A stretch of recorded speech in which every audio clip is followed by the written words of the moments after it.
Hello, everyone. I'm Jim Hughes, and this is Oxford News This Week. Our own Cherry Stiles up in Lansing meeting our congresspeople in regards to securing funding for this TV station. On this week's newscast, get ready to celebrate calling all candidates. And in our Behind the Lens segment, you'll want to stay tuned. We're just going to title it Fly Me to the Moon.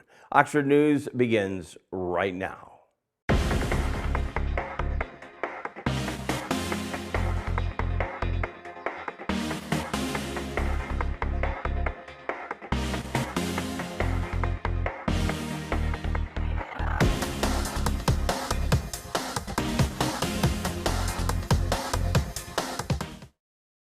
Oxford is gearing up for a major milestone, the village's 150th anniversary, celebrating the kickoff this month with a full slate of events planned through the summer and even into the fall.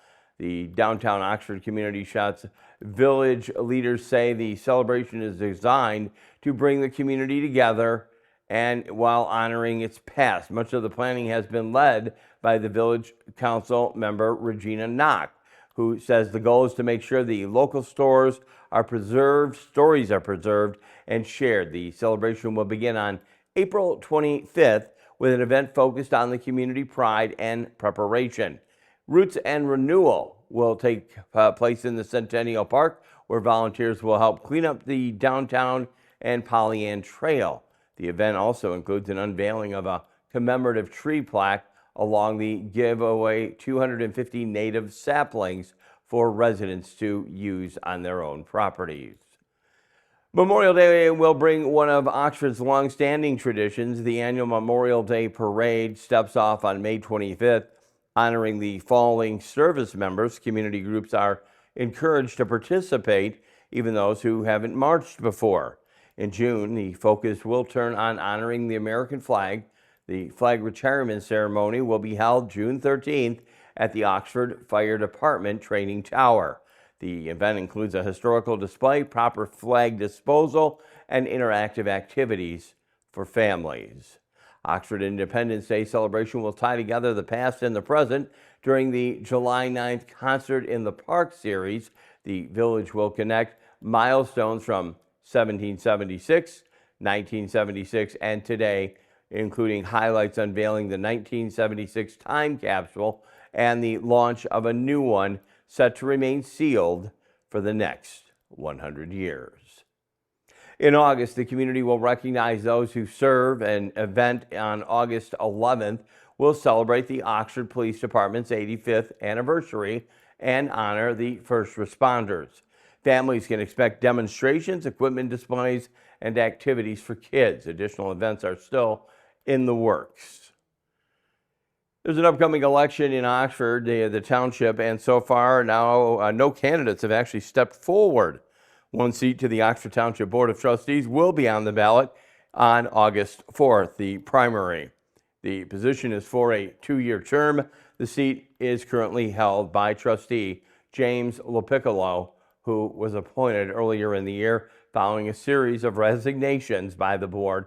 Former trustee Paul Shapira stepped down in January after being appointed in 2025 to fill a vacancy that was left by Jeffrey Ontw, who resigned shortly after being elected. Now township officials are looking for candidates. As of now, no one is filled to run for the seat. Interested candidates they must submit their nomination petitions, a $100 filing fee by 4 p.m. on April 21st. Additional paperwork is required. To qualify, candidates must be at least 18 years old, a township resident for at least 30 days, and a registered voter. Anybody interested, you can make those requirements. In other Oxford Township news, a major infrastructure project is moving forward and funding processes are in the works. Oxford Township is seeking a $6 million federal grant to extend the sanitary sewer line along M24. The project is estimated to cost more than $10 million. The proposal has been selected by Congresswoman Lisa McLean as one of the 20 projects submitted to the U.S. House of Appropriations Committee for even consideration. Township officials say the expansion could support growth. Leaders say extending the sewer line service would help existing businesses and attract new development, reducing reliance on septic systems. If approved, the grant would move through Congress for funding decisions and final funding decisions. Township officials say they are exploring ways to cover the remaining cost of the project by using federal dollars to come through. Our last story today, really not really a last story, as Terry Stiles is up in Lansing chatting with a few of our congresspeople to hopefully secure some funding for this very TV station. Again, we wish her luck as she pursues that. We're going to take a slight break. Dave Kenny will have Auto Talk and Science in the News in this newscast. Coming up at the end of the newscast in our Behind the Lens segment, we're just going to call it Fly Me to the Moon. We'll be right back with more on Oxford News This Week.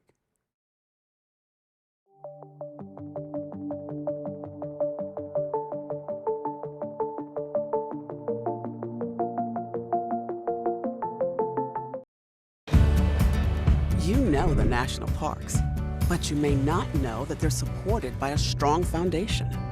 A foundation for the future. We are the National Park Foundation. And together with your support, we are building a bold future where national parks are vibrant, protected, and welcoming. Today, tomorrow, forever. Learn more at nationalparks.org/foundation.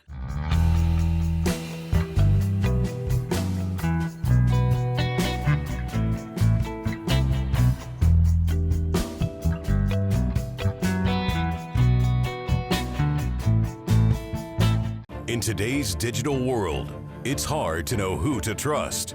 Your local TV and radio stations bring you the facts. Misinformation and deep fakes flood social media, but broadcasters deliver verified and accurate news. For news, emergency updates, sports, and entertainment, turn to your local stations. Text TV to 52886 and urge Congress to support the vital local journalism broadcasters provide.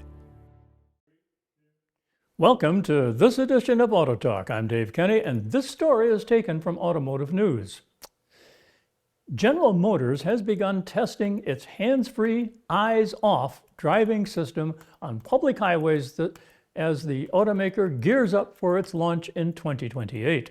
GM was to have deployed 200 test vehicles on highways in California and Michigan, each with a test driver that can take control of the vehicle if necessary, the automaker said on March 23rd. It will be the first time GM tests its next-generation driver assistance system on public roadways, though the automaker previously deployed dozens of test vehicles driven by humans to gather data on public roads. GM plans to launch the system in 2028 on the Cadillac Escalade IQ electric SUV, with the goal of being one of the first automakers to bring Level 3 technology to the market. Ford Motor Company also plans to launch a Level 3 partially autonomous system in 2028. The technology will provide GM with a pretty remarkable opportunity as it goes beyond the Escalade IQ and onto other EVs and mainstream gasoline-powered vehicles, CFO Paul Jacobson said.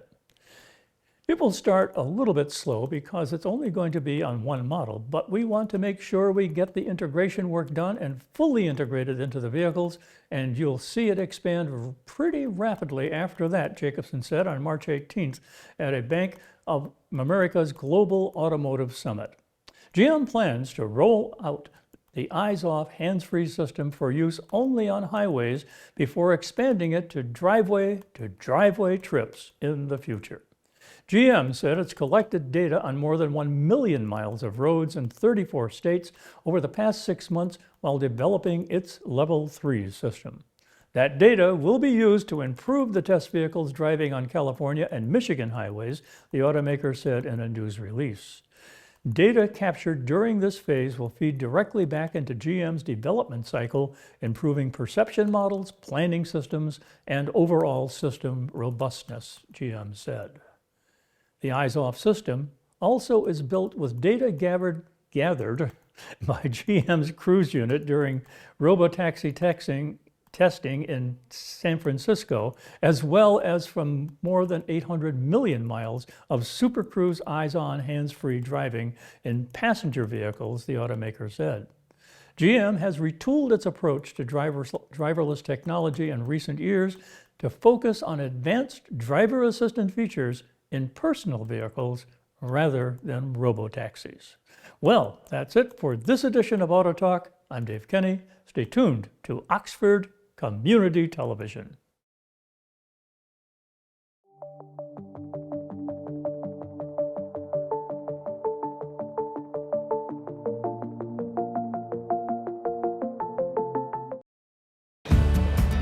You know the national parks, but you may not know that they're supported by a strong foundation. A foundation for the future. We are the National Park Foundation. And together with your support, we are building a bold future where national parks are vibrant, protected, and welcoming. Today, tomorrow, forever. Learn more at nationalparks.org/foundation.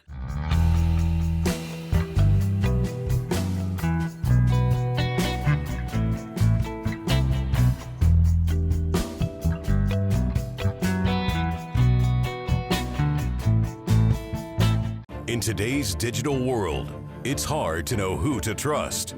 Your local TV and radio stations bring you the facts. Misinformation and deep fakes flood social media, but broadcasters deliver verified and accurate news. For news, emergency updates, sports, and entertainment, turn to your local stations. Text TV to 52886 and urge Congress to support the vital local journalism broadcasters provide. Back with you on Oxford News this week. It's hard to believe we're coming towards the end of another year and spring sports well into their season already. Oxford baseball improving 8-0 on the year and 2-0 in the OAA Red League play with the road victory at Rochester this past week. The score there 8-11. They take a series and look to sweep on a game they had Thursday, which we'll have in the next broadcast now. But prior to that Rochester contest, the Oxford baseball team took game one of the series against Rochester 11-7. They are 1-0 in OAA Red League play there, 7-0 overall, and our Rochester will take on another game, and we'll again update you there on our next broadcast. Now over on the other field, Oxford Lady softball swept their doubleheader against Troy Athens. The scores there 8-0 and 7-4, winning to improve a 5-1 victory in their league play. Great news with the Oxford boys lacrosse team. Oh, they are doing so fabulous, getting an overtime win in Troy, a score of 8-7, the final score. They are now 4-2 overall, 2-0 in OAA White League play. The team is in action again, upcoming against Howell. We'll have the news in our next broadcast. And also congratulating the Oxford girls tennis team by beating the Southfield A&T. Again, their score there, 8-0 final score in tennis. They are 2-0 in the OAA Blue. A lot of great competition with spring sports and the Oxford athletes, and you can look forward to seeing some of them competitions right here on Oxford Community Television. We do broadcast them when we can. And again, Terry Stiles is away talking to our congresspeople about securing some funding for this very TV station to get us and keep us on the air for the next few years. I'll be back in a moment. Dave Kenny has as one of his segments. I'll be back to do Behind the Lens. Our Behind the Lens segment, we're just calling it Fly Me to the Moon. We'll be back with more.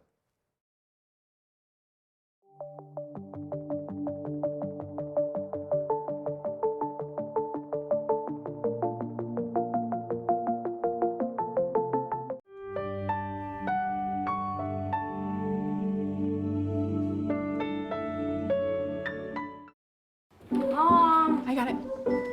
What are you doing in there? I got stuck. Are you a dog?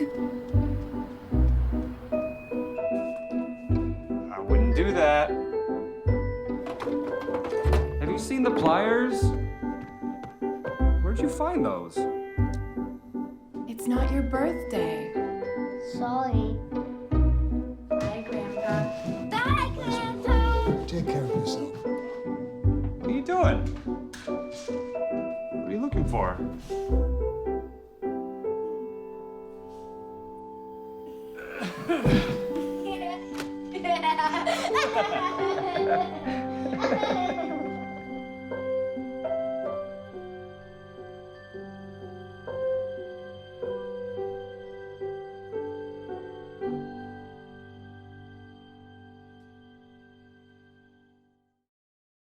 In today's digital world, it's hard to know who to trust. Your local TV and radio stations bring you the facts. Misinformation and deep fakes flood social media, but broadcasters deliver verified and accurate news. For news, emergency updates, sports, and entertainment, turn to your local stations. Text TV to 52886 and urge Congress to support the vital local journalism broadcasters provide.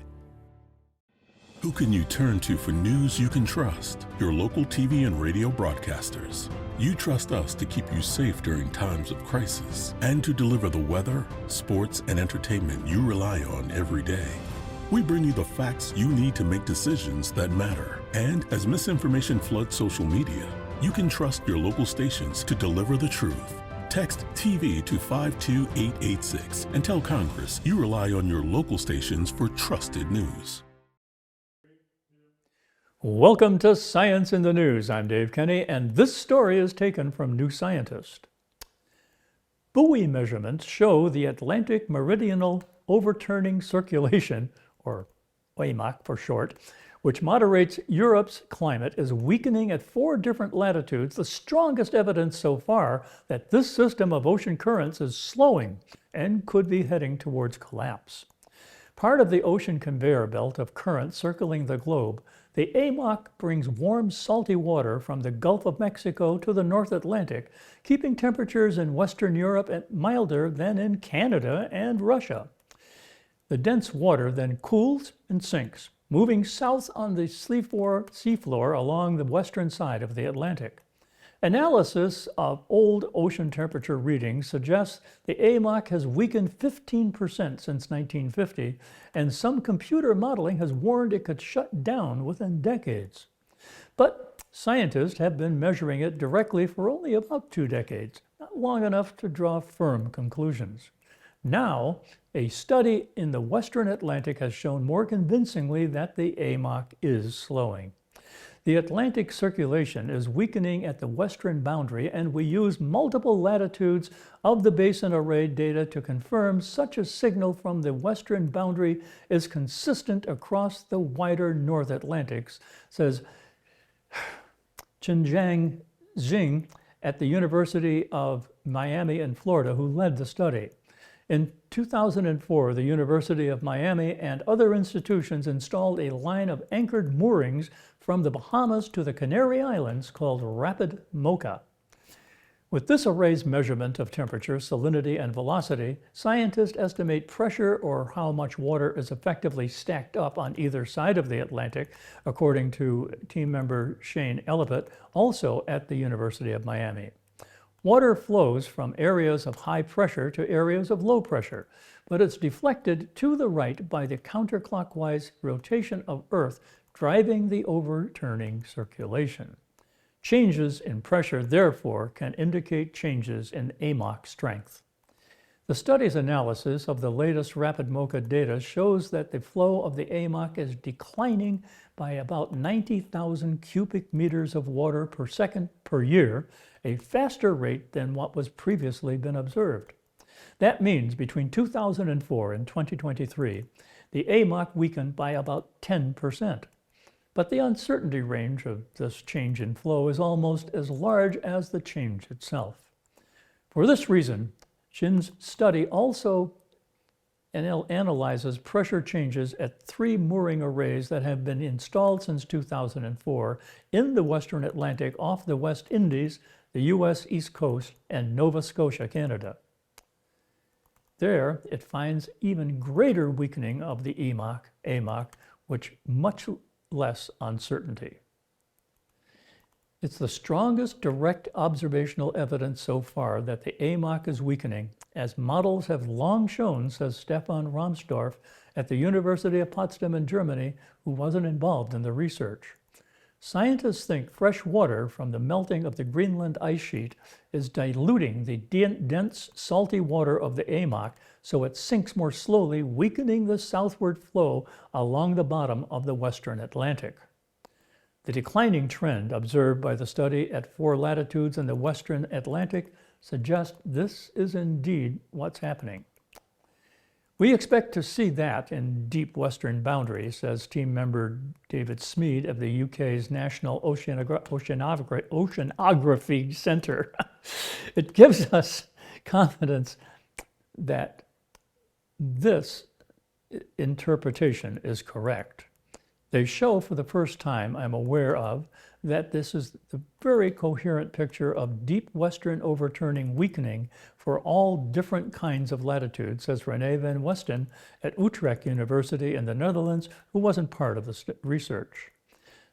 The findings underscore the need for more observations to try to understand whether the AMOC is heading for collapse, according to Eliput. A collapse would cause dramatically colder winters in Europe and could disrupt Asian and African monsoons. The trend would be consistent with going towards the tipping point, he says. Yikes. That was very technical, but kind of scary. Well, that's it for this edition of Science in the News. I'm Dave Kenny. In today's digital world, it's hard to know who to trust. Your local TV and radio stations bring you the facts. Misinformation and deep fakes flood social media, but broadcasters deliver verified and accurate news. For news, emergency updates, sports, and entertainment, turn to your local stations. Text TV to 52886 and urge Congress to support the vital local journalism broadcasters provide. Hi, I'm Peyton Manning, and I'm partnering with the American Red Cross this year to tackle blood shortages. Giving blood's important because every 2 seconds, someone actually needs blood, and unfortunately, only like 3% of the U.S. population donates. So we have to step up to give and to make sure there's plenty of blood available for those in need. Visit redcrossblood.org to get in the game and make an appointment to give.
Mom, I got it.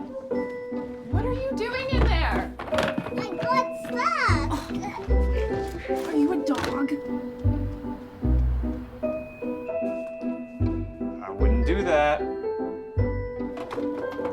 Have you seen the pliers? Where'd you find those? It's not your birthday. Sorry. Bye, Grandpa.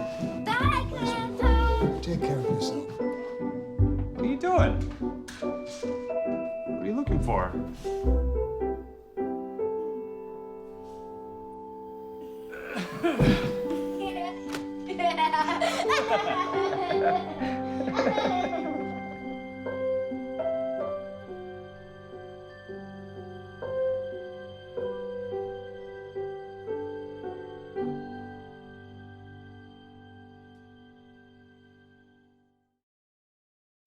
Who can you turn to for news you can trust? Your local TV and radio broadcasters. You trust us to keep you safe during times of crisis and to deliver the weather, sports, and entertainment you rely on every day.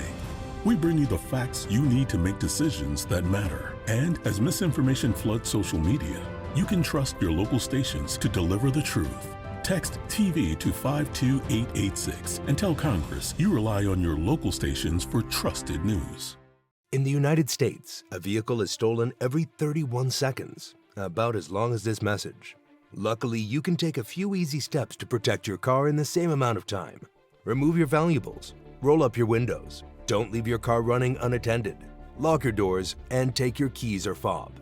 If you have information about a crime, call the police. If you suspect insurance fraud, also call 800-TEL-NICB. A public service message from the National Insurance Crime Bureau.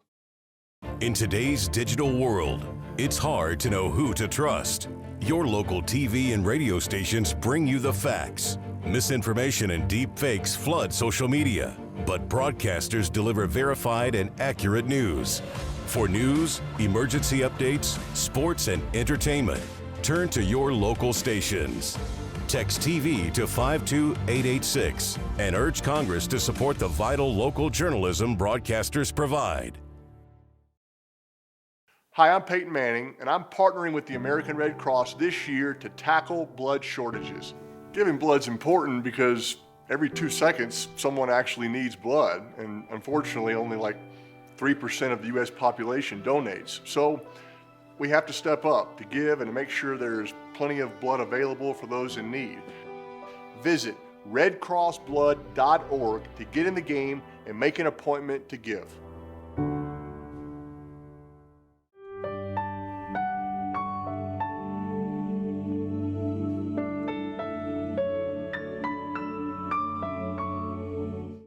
In the United States, a vehicle is stolen every 31 seconds, about as long as this message. Luckily, you can take a few easy steps to protect your car in the same amount of time. Remove your valuables, roll up your windows, don't leave your car running unattended, lock your doors, and take your keys or fob. If you have information about a crime, call the police. If you suspect insurance fraud, also call 800-TEL-NICB. A public service message from the National Insurance Crime Bureau. Welcome back to this week's Oxford News This Week, and in our Behind the Lens segment, we're simply calling it Fly Me to the Moon. This edition is a rarity, featuring a photograph taken from the far side of the moon. It offers a unique perspective of our planet from the furthest point of any human travel. Again, that took place last week. Once in a lifetime thing, and hopefully things to come. Fly Me to the Moon. Again, Terry Stiles away this week as she's up in Lansing talking to our congresspeople in hopes to get one of the bills passed in our favor so we can secure some funding here for this TV station. I go out on my own and say if you would like to support anything here at OCTV, contact our office at 248-628-9658. If you'd like to maybe sponsor a program, sports program, dance program, or any type of program, you can contact us. We have sponsorship rates, or if you'd like to make any type of donation. Again, our funding is coming to a very close and quick end, and that is the very reason why Terry Stiles has made the trip up to Lansing this week to see if she can secure some of that for us so we can sustain some of the great programming that you do see here on Oxford Community Television. OCTV can be viewed on Spectrum Charter Channel 191, Channel 99 on the ATT Uverse system. Check us out on YouTube, Facebook, Rumble, Amazon Fire Stick, and the Roku app. If you have a show idea like I just mentioned or would like to volunteer, we do need that. OCTV, give our office a call, 248-628-9658. Very special thank you going out to producer and director himself, Kyle Stage, our own station manager who's on assignment, Terry Stiles, and for everyone here at OCTV. I'm Jim Hughes, hoping you have a safe week. We invite you back next time, and again, we will take a look at Oxford News This Week. Have a great week, everyone.